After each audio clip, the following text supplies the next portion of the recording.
I got my cherubino jumpsuit on. What's going on, everyone? Welcome to a new video on Opera Anna. I have my opera voice on today.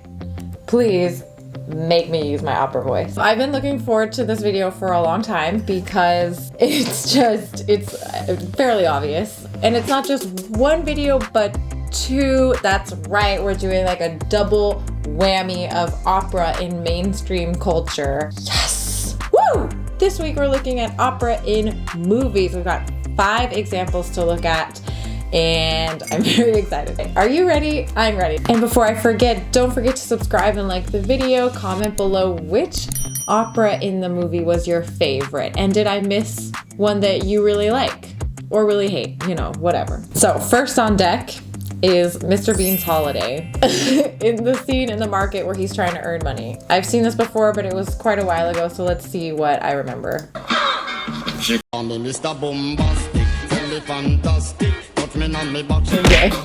skip ahead a little.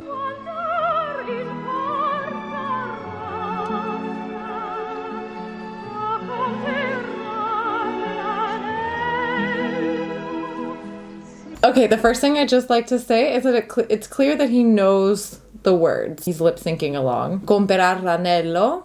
On comprar, he pulls his pockets out because comprar means to buy. She's talking about buying a ring. Let's see where he goes with it.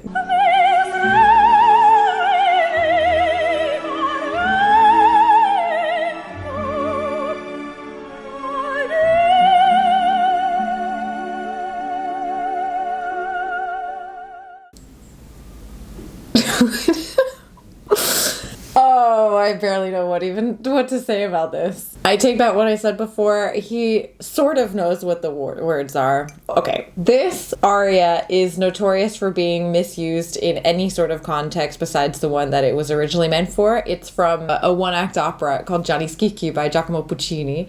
And in this scene, Lauretta is the character and she is begging her father to let her marry her lover. But she says, in this aria, she says, if you don't let me marry him, I will go to the Ponte Vecchio, very famous bridge in Florence, Italy. I will go to the Ponte Vecchio and I will jump off and kill myself if you don't let me marry him. Want drama? Go to the opera. And it's always out of context into somebody dying. In this case, to like father-son type of thing. I don't know. It does make me very happy that in this scene he does all these different things. Mr. Bombastic, cara fantastic, like rock and roll, and everyone's just walking by, and then finally with the opera everyone stops to watch because it is the most impressive and most awesome genre of them all. So other than that, totally out of context, not relevant at all to the scene, but okay.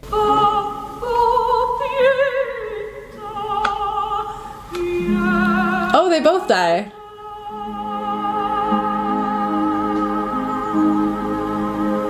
Okay, they both die. Even more out of context. Doesn't make any sense. 8 out of 10 for originality, but 1 out of 10 for accuracy. So let's look at number 2. I think everyone's seen this movie. I love this movie. I think it's great. And I think it's even better just because of this scene. So let's have a look.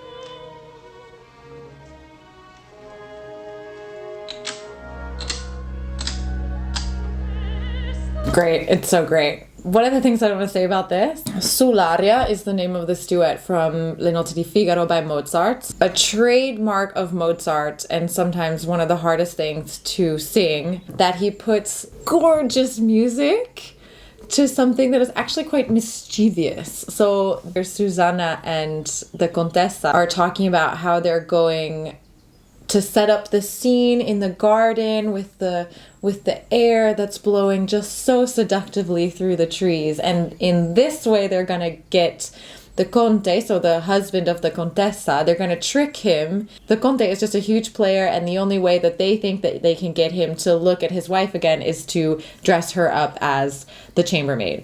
So very mischievous, hopeful also, and desperate in a way, and it's set to this horrifically beautiful music, and it's one of the best parts of the movie, of Shawshank Redemption, brought to you by Mozart. Something so beautiful it can't be expressed in words, and makes your heart ache because of it. Truth is, I don't want to know. Well, now you know, Morgan Freeman. It's about sex.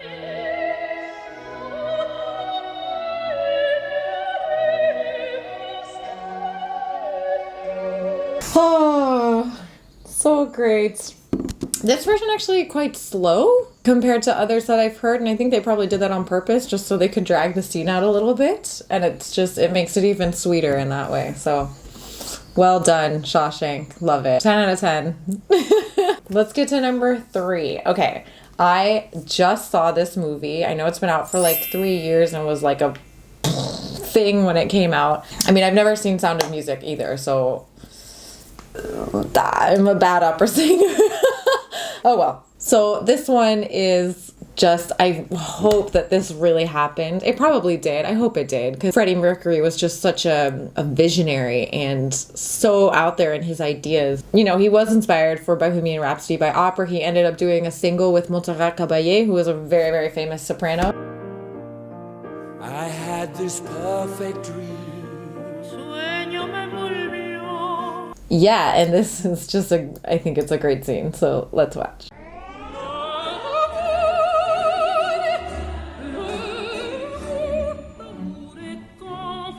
It's opera. Opera. Opera. Oh, the look of disappointment on his face when he realized it was opera. No! God, please, no! No! Oh, honey. If he only knew what he was listening to. It's Maria Callas singing Carmen, Habañera. Like, get with it, bro.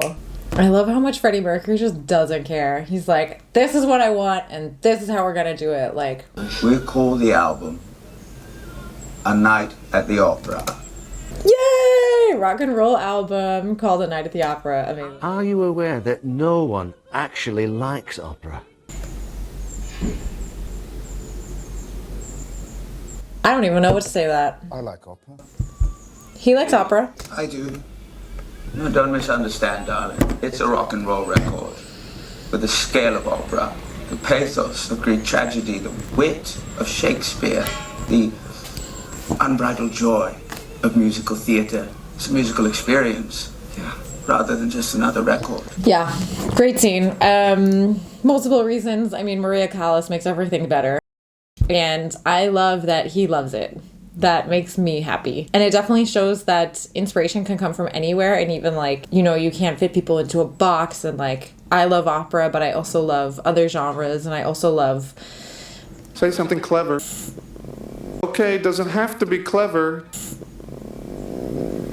Oh my God. baseball. And I love... That doesn't make any sense. Yeah, you really shouldn't have said anything. I love lots of things, and just because you love rock and roll doesn't mean you can't also love opera. I get inspired seeing Freddie Mercury just like go off on this guy. That's what inspires me. Like, I don't know about you, but he's awesome. I love him. I wish I knew him. Okay, number 4. Here we go. Ooh, yeah, this one. Oh man, oh man, oh man. Ben, did you see that? See what? A woman. What woman? Where are you? I can't see you.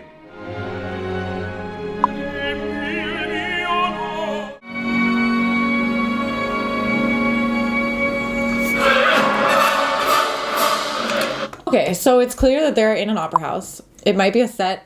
I'm not entirely sure. But opera houses, backstage sort of crew area of that definitely look like that. The set is probably getting ready to be moved into place. I'm not sure you can just walk around like that without anybody noticing. There's multiple people who are like just walking around with flutes. This is totally not realistic, but like, okay. I mean, it's Tom Cruise. He can do anything. She's like in the set. Like, how does nobody notice this?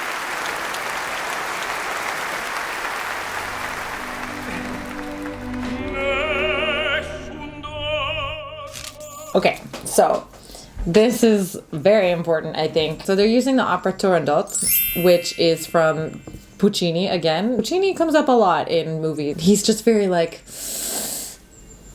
and it works well to get like the feeling like right there. It's not subtle because Turandot Turandot contains a very famous aria. The aria that we're hearing right now, Nessun dorma, and at the end he goes Vincero,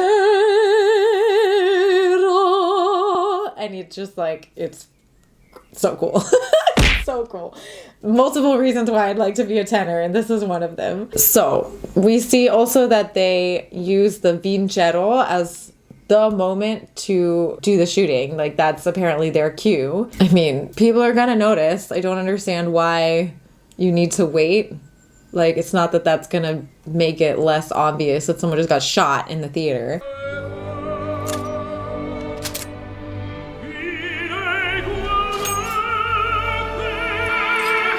Whoa, whoa, what just happened? What the hell? They definitely just skipped a part in the aria because it was taking too long. They gotta get to the shooting. I could have sworn it was a different singer, but that's maybe my ear. I don't know. Anyway, they skipped to the end of the aria, moving the plot along. 5 out of 10 for plausibility, but like, I love it. Why not? Why not? Okay, now number 5. I don't know this movie. I feel like a lot of people do. Just from this scene alone, I'm gonna try to get the idea of what's happening.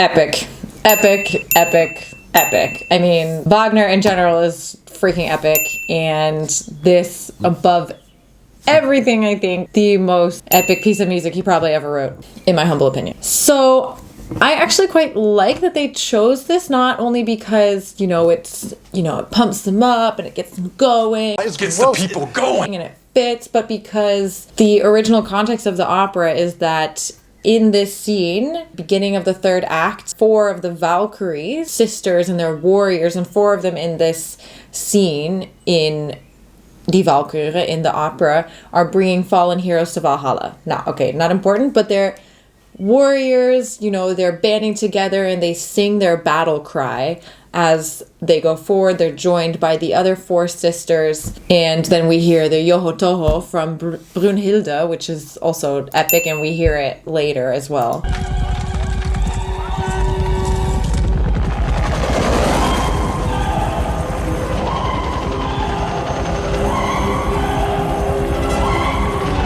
Okay, yeah, no, now I'm done with this. I don't like war movies. We get to hear the whole thing. Brunhilde comes in, you hear the Yoho Toho. It's super awesome. Well done, Apocalypse Now. I love that it makes a ton of sense, both in context with the opera and in context with the aria, with the movie. So well done.